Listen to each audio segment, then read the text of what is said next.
Assalamualaikum warahmatullahi wabarakatuh. Hey guys, and welcome back to the Tutorial Millennial channel. In this video, I'm gonna be showing you how you can stop seeing TikTok videos you are not interested in. So let's just get on with the video. Open the TikTok application, and for instance, I am not a big fan of prank videos like this. No hate to this account or video, of course, but this is just a tutorial, and for example, I don't want to see these types of videos anymore.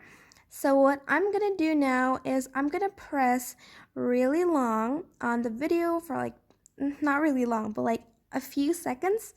Just press a few seconds, and there's a save video tab, add to favorites tab, and a not interested tab. And what I'm gonna do is I'm gonna press the not interested button.